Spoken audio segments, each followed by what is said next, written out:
This podcast has mature language, not intended for underage viewers. Street cred sports. Street cred sports. I'm crossing over. I'm Euro stepping. Hello, this is Keenan of Street Cred Sports Training, and welcome to another episode of Time to Ball. This is episode double nickel, 5-5, 55. It's important. Why? Because it's one more than 54. It just means that I did another podcast. That's why it's important. Might not be important to y'all, but it's important to me. To my 5 or 6 viewers or subscribers. No, I'm just playing. I know it's quite a bit of people that listen. So I really want to thank y'all. Hope that you're enjoying it. I'm assuming you are because you come back every week. Now, Groundhog Day came and passed. They said that the groundhog, I guess, didn't see a shadow. I can't remember if they see the shadow. That means that you're going to have, a lot more cold weather. If they don't see that shadow, that means that you're not. I can't remember what it is, but it's supposed to have been good. It don't feel good right now. It's still a little cold. It was warm, a little bit colder now. I know y'all always like, why are y'all always talking about the weather when you come on, man? I'm a weather guy. I've told y'all before, when it's hurricane season, I will stay up 24 hours a day watching, seeing what they're talking about, how it intensifies, how rapidly, and, the eye of the cone and all of that. But anyway, I hope everything is going well for y'all. Let's get into some things that interest me. Well, I want to know from y'all, why does listening to a team's theme song make you hype?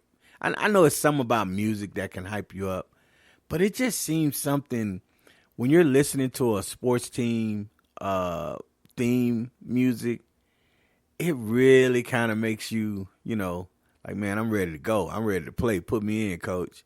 I was watching on my phone on Bleacher Report. They were showing that they had they were introducing the Kansas City Chiefs at Super Bowl.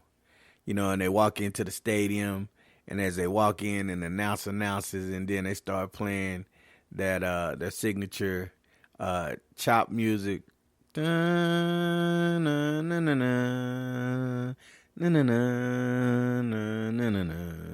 Now, first time I heard it was with Florida State. Now, I don't know who did it first. It's the same, music. I love it for both, so I'm not saying somebody stole it from who, but I got hype. I'm sitting up on the couch, and I'm being lazy because it's my lazy day.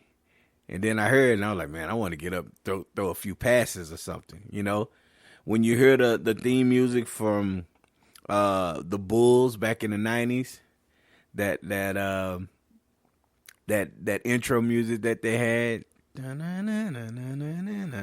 I can't really hit the beats the way I should. But if you don't know what I'm talking about, go to YouTube and type up 90s Bulls intro music, and it made you want to get up and go take some buckets. And then UNLV, one of my favorite teams, their shark music, dun, dun, dun. So those were 3 of my favorites. Now, off the top of my head, there are more. I just can't think of them at this moment, but those were 3 of my all-time favorites. 2 for, one that covered college and pros, the Bulls, and UNLV. So I don't know how y'all feel when y'all listen to theme music from teams, but, it gets me excited. I was like, okay, well, I don't care who wins. Then you hear it and you're like, okay, let's go. Let's see what's going to happen. So that's all it is for that. But yeah, no, it just kind of got me a little excited not that I wasn't excited for the game anyway, and not that I'm not excited when I watch the game. It's a little bit more special when when you hear that music. So hopefully it's the same for y'all. Let me know either way. Hit me on the comments. All right. Next, I want to talk about at the end of a year for any sport, baseball, football, basketball, volleyball, polo, swimming, whatever sport it is, soccer, whatever sport it is. You'll often hear players when they talk to them after the game, hey, we'll be back next year. We're ready. We were right there. We're gonna back in. We're gonna get back out. We're gonna work hard, and we're gonna end up right back here. Well, I love the confidence and enthusiasm, but my view of it is you can't count on next year because everything happens. You never know what's going to. You don't know who's gonna stay, who's going. You don't know if that general manager who's been keen to the post of your locker room is going to get another job. You don't know if that, the head coach is going to be there. You don't know if all of the players are going to be there, all of the staff that was there that previous year. Some of them get opportunities for better pay at a different, place. Somebody could get hurt in off season or at the beginning, so you really don't know. Things change. So I understand. Well, what are they supposed to say? Well, I don't know if we're going to be able to make it back next year. No, that's not what I'm saying. But, history has shown you rarely get those second opportunities. I mean, if that was the case, you would see probably the same teams in the Super Bowl and in the finals and MLB and in the championship all the time. Philly's not there. I heard Detroit, players were talking about it. I heard the Ravens players were talking about it. That they were gonna, we'll see back here. We'll see y'all back here next year because we're gonna get back. You don't know, right? George Kittle for the no, it's not George Kittle. Is it George Kittle or Kerry Kittle? I think it's Kerry Kittle. Oh my God! Sometimes I get up here and I know what I'm going to say. I'm probably going to start writing stuff down because stuff comes up and I'm thinking. But in any case, he's the tight end for San Francisco, and he said, when they lost to it's George Kittle when they lost to the Chiefs like 2-3 years ago, he said, you know what, we'll be back. Can't wait to get back. It took them 3 years. Now they got back. They didn't come back the following year. It took them a while because they had all kinds of crazy stuff happen. Quarterback play, you have certain coaches that leave for different jobs. Now you have a core constant, and that's good. But in football, it's a lot of moving pieces. So you have to have a lot of good things. You have to have a lot of things stay the same, and you have to hope that you're healthy. And if that's what you're saying, hey, we got the core, everybody's locked up. You look at Golden State back in their run, they had everybody locked up. So they were going to always have a chance to get there. But it's never promised. An injury, you get somebody new and you're not vibing with that person. Look at Philadelphia this year. You could tell from the first game, even though they started like 10-1, you could tell this season they weren't the same team as they were last year. It was something missing. Okay, so you never know. And I get it. I understand it. You want to be positive. You feel confident, but I always feel like there's, hey, I could roll with, hey man, you know what? If everything goes right, we have as much of this core back, I think we can get back here. I think we can get back here. But when they just say, oh no, we'll be here, we'll be back next year. Like, yeah, I get that confidence, but if you don't even make the playoffs next year, then it feels off. So All right, now let me get to this last subject. One of my players, was talking to me, and here's the thing that I find myself doing a lot of, and I'll probably go into it in my basketball ideology. So I'll leave that part.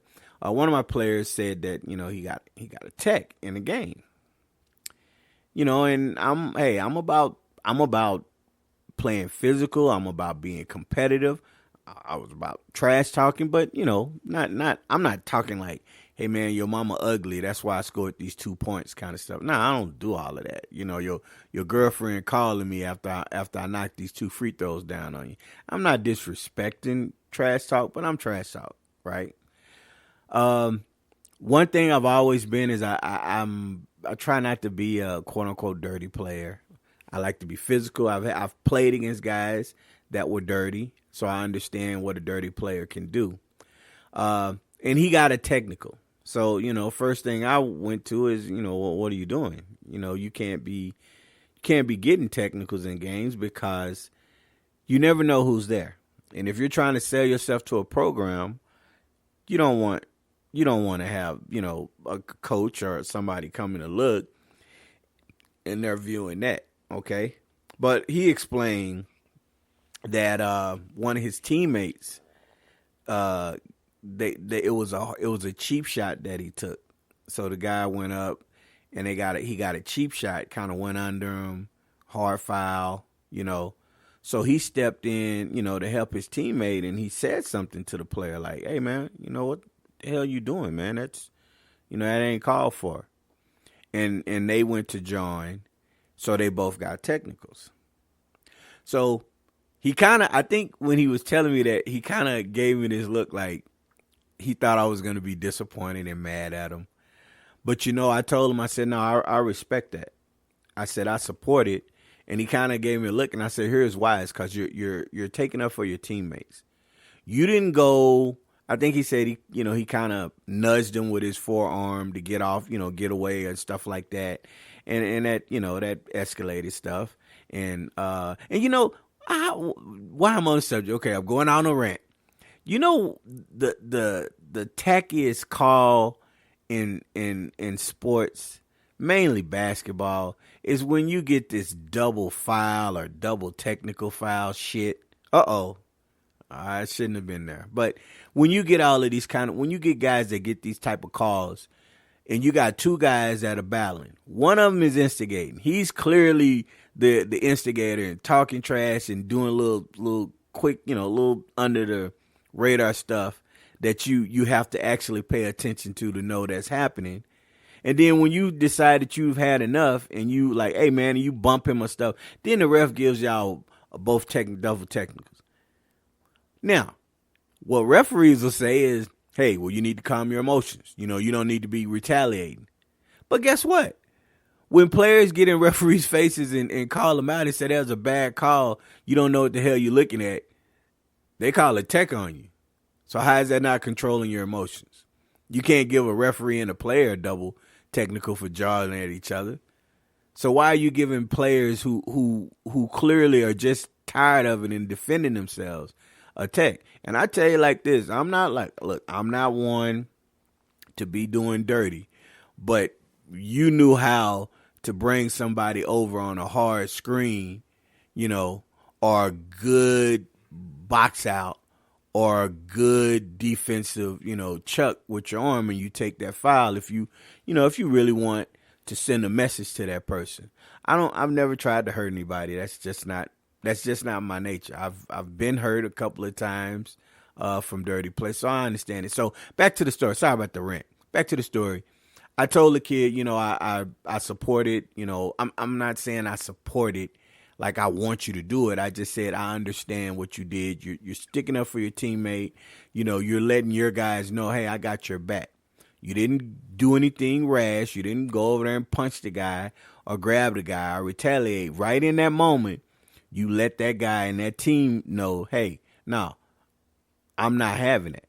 Now, if I'm the guy on your team, I'm your teammate, and I get up, and you're the only one over there, and the other guys are just kind of over there standing around, I'm gonna have a problem with them.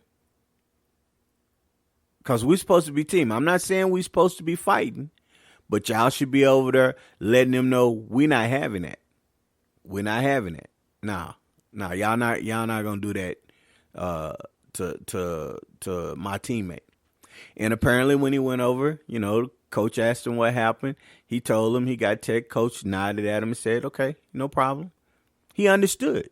You understand the moment. Now, it's different if you're jawing, and then you throw a cheap shot and you get a technical. Yeah, that's not called for. But what he did, he stood up for his teammate. He let his coach, he let his organization know, nah, I'm going to defend you from all of that foolishness. I'm not going to go out of bounds, but I'm going to defend you.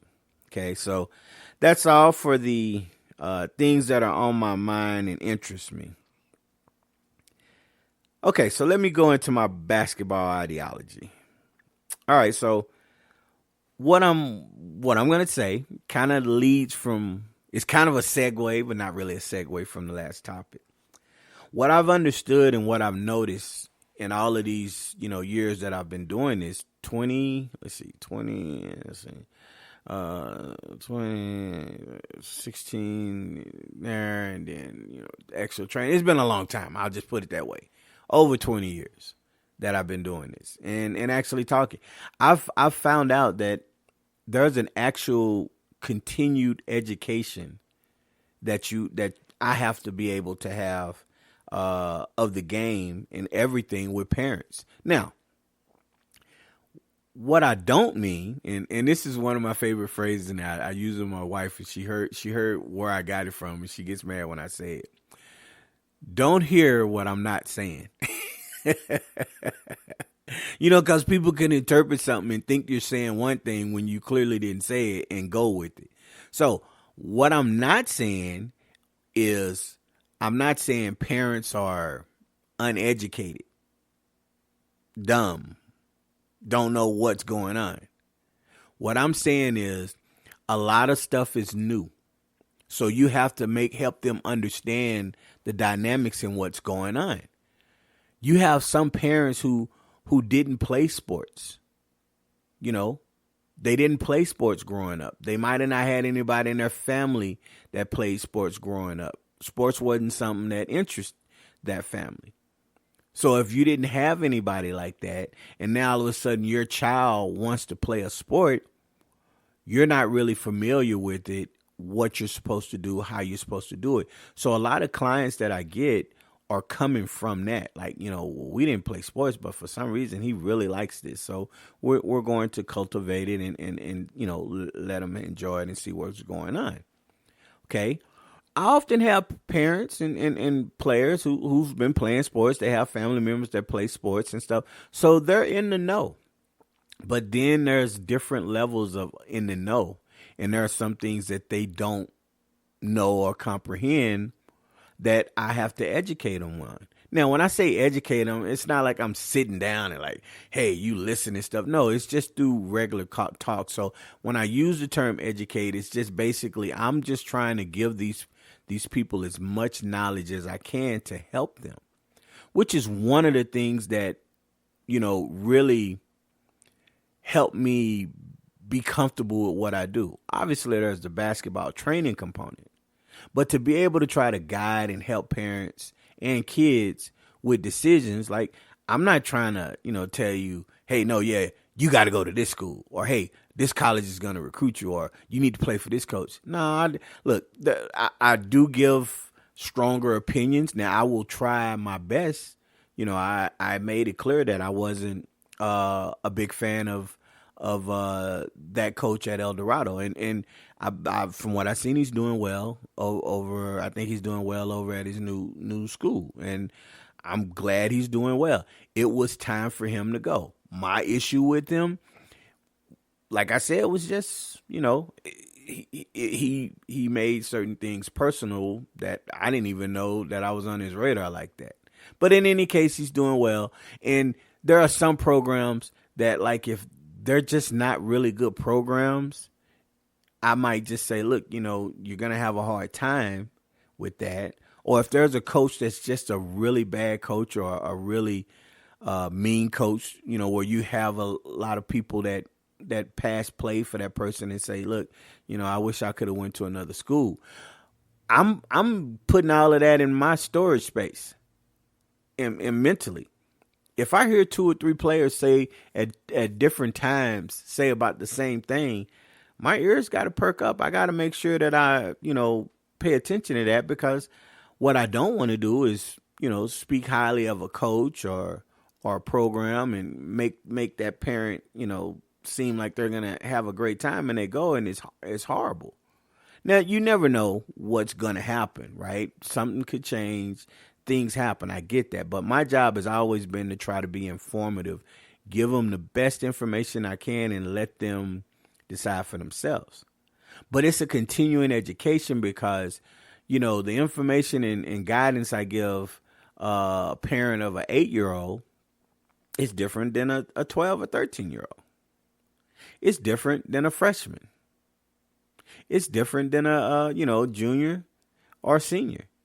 It's different with a college kid, because there are so many different levels. There, I have parents who actually play college, and then when they're discussing stuff with their child or looking at it from one lens, thinking about their experience, and I have to try to let them look at it from a parental eyes and put that into the equation, and then tell them things that they're not, that they never thought about. I had one that was like, you know what? I never even thought about that when I was being recruited. That would have been, and they just kind of shook their head. It's like, that would have changed. That might have changed some things had somebody mentioned that or said those things to me. And, if I can help them, I'm happy. I'm always happy when I can help. It bothers me if there's somebody I couldn't help, but I do my best to try to help. So it's a continuing education. I want to make sure that parents understand, because it can be a lot. It can be a lot when you're a parent. Now you're investing money in your child. You're trying to know the lay of the land. You start to hear stories about, well, this organization just, all they do is take your money. Or I went to this showcase, they took my money and I didn't get anything out of it. Or this guy who's a trainer, he charges his money, but my kid doesn't learn. My kid's not getting any better. And then he's hardly there. We don't know when he's going to be able to train or anything like that. This is just stuff that parents throughout the years have mentioned to me, right? So I want to make sure, because it's our brand. I want to make sure that people know that, hey, you know what? If you're getting information from those guys over there, or if you're coming to train with those guys over there, and girls, I'm sorry, with the trainers at that organization, or if they're doing an event, you pretty much know that if we're attached to it, we gonna make sure that it's done to a certain standard, because we got a reputation to protect. And I hear that now more than ever. These past few years, I've heard so many people say, when it's coming from you guys, we really pay attention, because it's coming from you. Now, I don't think they're saying that to say that the other people, organizations and stuff are just lying and stuff, but it's a trust. It's like if you would put your money in a bank that's been a bank for, decades, and they have, A+ rating and all of this stuff. They don't do any crazy things before you put it into some new bank that says, give me all your money and I'm going to make you rich. I'm not saying that. I just threw that out as an example. But you feel more comfortable with it. And I understand that. And I make sure that I cultivate that when I'm giving. There are some things I wish I could do we're not able to do that would sew up a lot of things even now. But, not able to do it. So it's a situation where I take pride in making sure that I'm giving parents the information and kids the information. And I feel even more honored that they, respect or think enough highly of me to ask me certain questions because they don't know. And I tell them there's no bad question if you don't know the answer to it. It's no stupid question. I hate when people say, "Oh, that's a stupid question." It's not a stupid question if you genuinely didn't know the answer to. Now, there's some weird questions like, "Yo, we just talked about this. What do you mean?" But no, and I remember I had a client. It was a 30-minute shooting session. After the 30-minute, they asked a couple of questions. And they kept asking questions. So by the time we was finished, they had been there almost another 30 to 45 minutes with me answering questions. They apologized because, they kept me. And I said, no, I mean, look, an extra 15 to 30 minutes to make sure you get some clarity to things that you're looking at, that means the world to me. I'd rather give you that clarity or understanding or try to, push you in the right direction or show you the right direction than for you to leave and not know. And then maybe you hear from somebody who might not be knowledgeable and, might not have your best interest. And I'm not saying there are people out there doing that, but you got to be fair. It could be. My interest is everybody. Everybody who comes through our door is our favorite. They're our favorite. Right? Because we want the best for everybody. Obviously, they're paying us to get better. Now, there are things that they got to do, but all in all, it's a continuing education, and I really love it, and I love the knowledge because there are things that I know now that I didn't know 5 years ago. Right? There are things I know now that I didn't know that last year, and I'm still learning. So I don't know everything, and I tell them if I don't know, I'll find out. I can call 1 to 4 people and get that answer to you real quick. That's not a problem. So that's the continuing or constant education of the game. All right, now, I have some kids that they do their homework that we asked them to do after each training. And there's improvement. But I had a parent recently ask me, like, well, how hard should my child be working to get better? And I said, really, there's really not a number because my perspective is different. I was out working on my game every day, 7 days a week when I was younger. My mom had to make me come inside, and it's like 11 at night, and I'm in the backyard, working, right? I had a different mindset. Now, doesn't mean that if somebody's only working out once a week or twice a week, or 3 times a week, that they're not working. You have to understand what works for you. Now, if you're only working out once a week, you got to work because you have to get enough work in for it to be repetition, and you have to have meaningful work. But I will have kids that have really worked hard, and they come back and they start to express how, like, no, I didn't realize it was this hard. Yeah, you see videos of guys in the gym. NBA players, college players, elite players, you see them in the gym and it looks like they're doing stuff effortlessly. But that's pretty much towards the finished product. They're just polishing things off.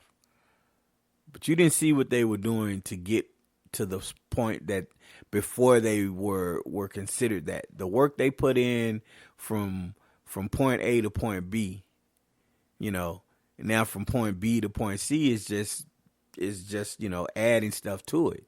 But there's a core part of your work that you got to get that's grueling. Bouncing that ball so many times your arms are just feeling like spaghetti. Shooting so much that you feel like you're getting a cramp in your wrist from all the follow-throughs. Making layups and stuff so much to where your legs feel like rubber from layup after layup, passing. Getting down the defensive slides to work on your defense, just understanding what you're supposed to be doing, and then putting that stuff all together. And once you do it enough, that game comes easy. So there is so much work. It's so hard. And it's a commitment that I explain to kids and parents. I give them my 4-step process, but I tell them, look, you got to commit to this. This can't be like your favorite toy that you got at Christmas, and then after 2 or 3 weeks, you don't even touch it. Nah, if you want to get the results, and I get it, everybody wants to be, they want to go college, they want to be NBA, and I get it. But they don't understand what those players had to sacrifice and do on a daily basis to become elite enough to have a chance to be seen in that light. So it's hard. It's so much hard work that you have to put in to get better. And I always tell them, look, if you just, immerse yourself in it and you just go with it and work, you will see it. It's the one thing that you can't cheat it. You can't say you're doing it and then you come out and it's like, yeah, nah, he ain't worked on that. He ain't worked on that. And that's easy to see for me. But I often get on the kids and I tell them, like, look, I tell them point blank, like, if you come back next week, I'm going to ask you, like, what you work on. And then you tell me what you worked on. I'm going to put you through a drill in a different way. And I get to see. I'm undefeated. I am undefeated with somebody coming in there telling me that they did something when I can clearly see they didn't work on it. And now I'm going to call you out on it. Why do you feel the need to just make something up? Well, I didn't want you to be disappointed because I didn't work. Well, that's between you and yourself. Right? At some point, I'm going to say, okay, yeah, no, this is not something that you're committed to. So I don't want to commit to you because that's an option for me. And I'm getting, I guess, because I'm getting older. Like, I called my mom. Happy birthday again, mama. I called my mom on her birthday last week. Wish her happy birthday. She cussing out because the kids came in to wish her happy birthday. And she getting on their butt about the fact that they came in and did it this way. And I'm chuckling and laughing, and my wife kind of laughs, and then we get off the phone, and then my wife is like, what? She's kind of honorary right now. I said, yeah, when you get to that age, you just start to be a little bit more honorary. You be a little bit more honest and blunt with how you are. And I think I'm starting to reach that age now, where I just realized, like, look, if you're not going to put in as much, I put in a lot of work with what I do with helping kids. I see it more now. I was told that you're told that oh my God, what you did and how it was and stuff. And yeah, you say it, you appreciate it, but I'm reflecting more. I'm reflecting more with how I am as a trainer and what I bring and how I'm able to fix things so quickly and get the results. And I feel like if I spend that much time, if you come in saying you need help with this, and I give you that help and show you, and you're noticing, like, oh my God, my jump shot's so much better. Oh yeah, I see what you're saying with this ball handling. Oh yeah, I'm getting better at driving and finishing, right? Throughout the practice. You notice it, you damn sure better be practicing it to keep it going. Because if you don't practice it and you lose and you come back, oh, well, my jump shot's not. No, I don't want to hear that, man. Now I got to question if this is something you want to do, because I could have somebody, in there that's waiting to get in with me that can't wait to get that knowledge. I could be getting a me, somebody like me growing up. Right? If I train, full disclosure, I don't think I've trained many me's. Oh my God, mini me from Austin Powers. I haven't trained. I don't think I've trained somebody with my elements, I guess. But I would sure love to train somebody like that. Now, that doesn't mean that the ones I've been training, could never be like that. It's just, it's certain things that, and it's a different time now. It's a different time. So I know as I look at the landscape when I'm training, I don't think that I'm going to have, people or kids like that because everything's so much different than what it was. So it's not a knock on any kids. It's just, I just kind of evaluate stuff. So, but yeah, you have to put in a lot of work to get better. You really do. If you want to get better, and the ones that get better, it's because they put in the work in. It's not anything that I did. I'm a small part of it. It's what work you put in. If you're not getting better, you're not putting in the work. That's simple. It's so simple when it comes to that. You're not putting in the work. Oh, well, I am practicing on my dribbling. Well, are you practicing the stuff that the code, the 4 steps, the way we say it? Oh, no, I just sit at home and I sit out on the balcony and I'll dribble. Well, yeah, okay, now, how many games you see where you're going to be sitting on your couch just dribbling in one spot? You show me a game where you can stand there and dribble at that one spot every time you get the ball, I'll close the business down. Because I know it ain't happening. There are a lot of moving parts to basketball. So you got to practice like those moving parts. All right, so last thing I want to cover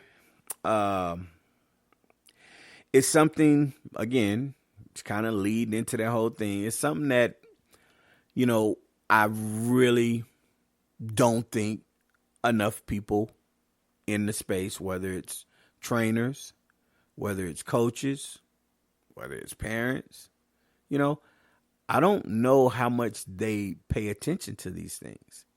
But I think it's just something from experience that I have, which, I get.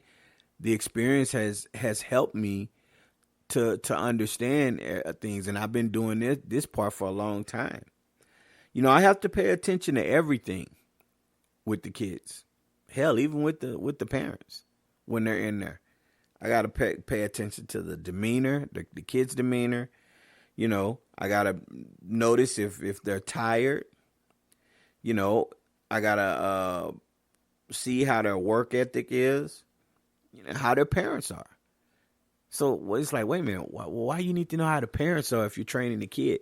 If the parents are, if the parents have been in a bad, I'm not trying to go personal, but if there's a vibe, if something's going on, and we're all human, I have stuff going on, I try to make sure that I don't bring that energy when I'm training. And the training for me is like a way for me to get away from things. If I got things weighing heavily on my mind, losing people going through bad things, all the stuff that everybody goes through, no matter how much money you have, you go through it. But if somebody's kind of an off vibe, that vibe feeds into the kid, and that kid is a little bit different when they come in. And now kids today, they have a lot of things, just like kids in any era. You might have different challenges, but they tend to be around the same type of challenges. So I have to monitor that. Look, I have to monitor if it's a girl that's in that age to where it's, she could be starting her menstrual cycle. I got to pay attention to that. I got to pay attention to if this kid had tests all week or they practiced all week and they come in and they're low energy because they're exhausted. I got to pay attention to if the child has had a frustrating day at school. Maybe something bad happened. I got to pay attention if there's something like maybe a loss of a family member or somebody really sick and it puts strain on them. I have to pay attention to all of this stuff because I have to make sure that, number one, I'm going to work them, right? But I have to work them in a different way. And there have been some times where when they've come in and it was no fault of their own, that I just realized, okay, they're mentally, they're not in the space, and the kids break down, they sometimes they cry. I've had parents sometimes that'll be emotional because of something happened, but then they come and I tell them, look, I know about our cancellation policy, but if it's an emergency, if it's an illness, if it's something like this, you let me know. And they get there and they're, they're tired and there's and stuff and they're younger and they just don't, their response is, I don't want to do it. I don't want to do anything. And they're just in a bad mood. I get that. So now it's my job to understand it and just kind of ask them free, look, do you want to be here today? If not, if it's something that's bothering you, trouble, I'm not saying we got to go in and have, a sit down session unless it's something they want to open up to me about. But if it's not going to be the type of environment that we're used to having, then you know what, let's cut it. Let's try to maybe come back another day. Let's do it next week, because I know and understand that life happens. And I always, there is not a single solitary person that can come in and say, "Oh no, you're full of shit because I came in and I was having a bad day and you made me work." No, that don't happen. That don't happen. Now, if there are situations where it's a regular occurrence, like not every week, but like out of 6 workouts, 3 to 4 of those we're going to these same things. Okay, yeah, maybe training is not something that you need to focus on. Let's take training out of the equation, and you need to get things together. You got bigger fish to fry than to worry about training right now.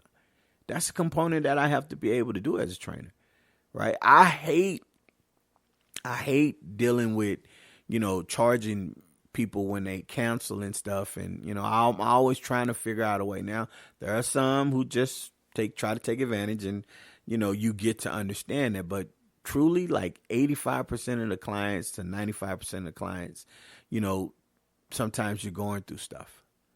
I had a really bad headache, a migraine all day, and I got to drive them over here for you. Well, you know what? Anytime something like that happens, you need to call me, because it would devastate me for somebody to come thinking that I was forcing them to come, and then they had some type of accident on their way there or on their way back. So I always tell them, I'd rather you call me. We'll figure it out. I know you're genuine, because you took the time to at least call to let me know. You didn't just not show up, and that's happened from time to time. And I always get a little concerned, because it's like a parent. When your kid was supposed to be at home at 11 p.m. and it's now almost 12, and they show up, you go from concern to, okay, they're home safe, to, I'm going to bust your ass, right? Because now they're safe and they're fine, and then you can be mad at them. So it's kind of the same way. If I don't hear from someone, I'm concerned, because I want to make sure that everything's fine. But then once I know that everything's fine, then, at that point, I might be a little upset with why they didn't take enough time to try to let me know what's going on. Because I try to explain to people, what if I didn't show up for training? Or what if I was always late? Or what if I called you, on Sunday and said, okay, well, you're scheduled for Monday, but I'm going to move you to Thursday. I can't do training this time. I got some other stuff going. What if I was that person? I'd get killed.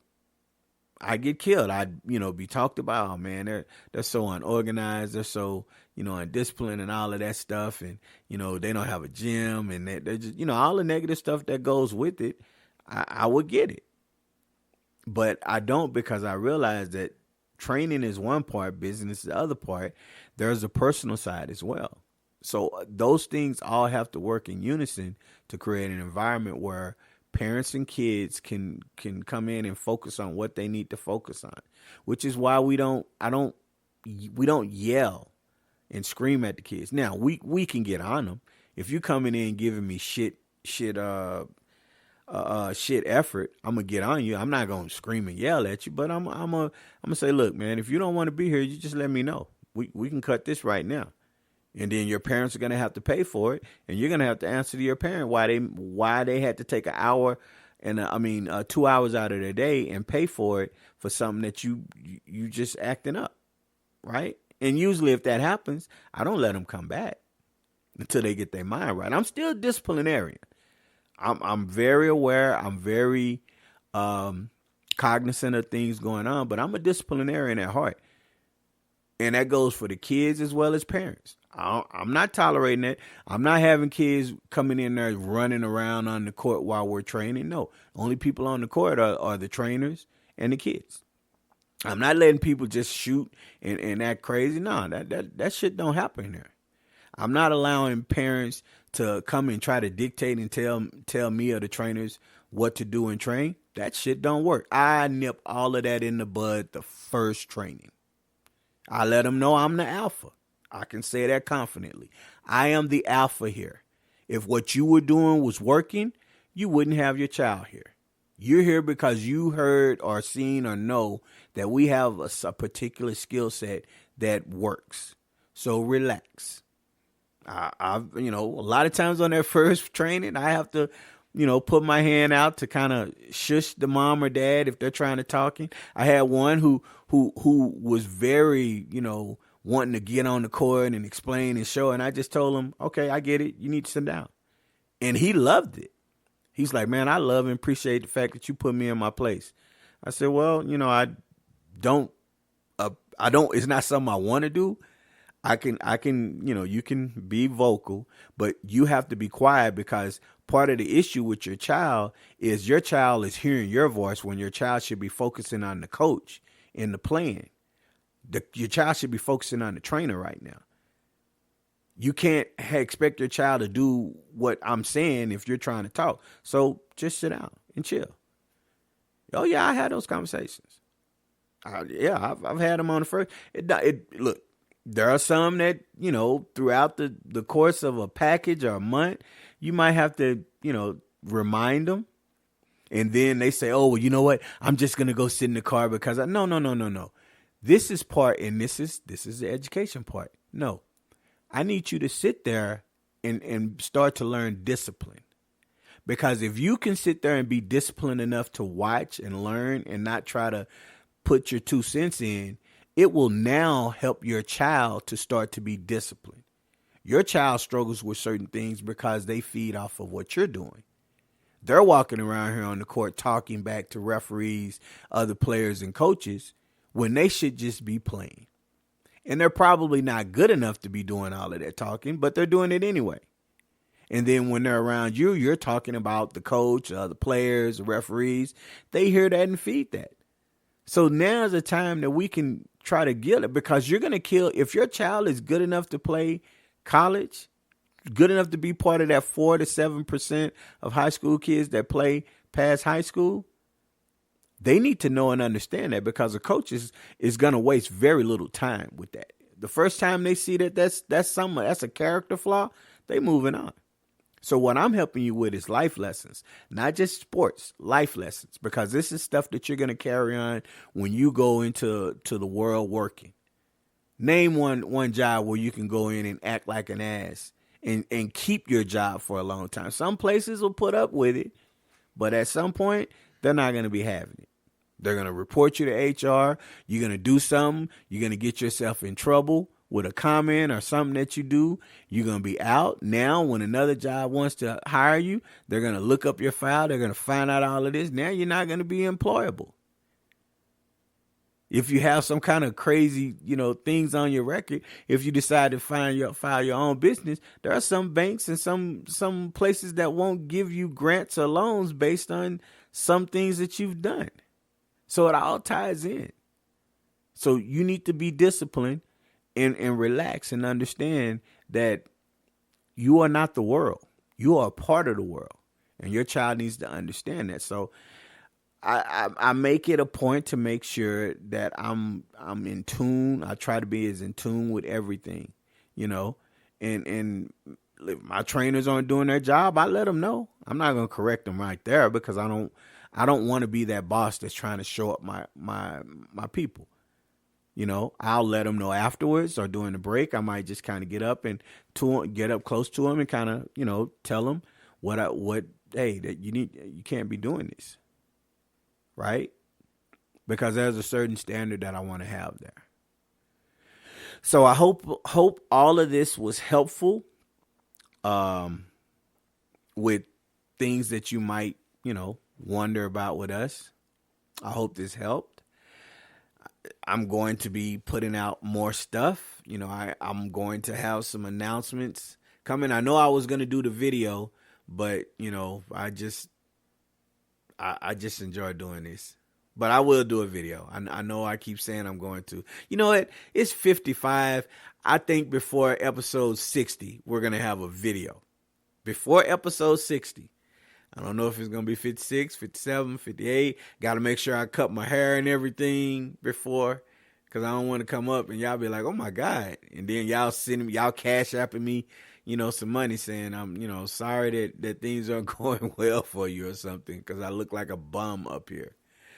But, all in all, I will be enjoying what's coming up in sports, as well as training, as always. So I am going to leave it there, and I'm going to end the way I always do. Oh, don't you still love my theme music?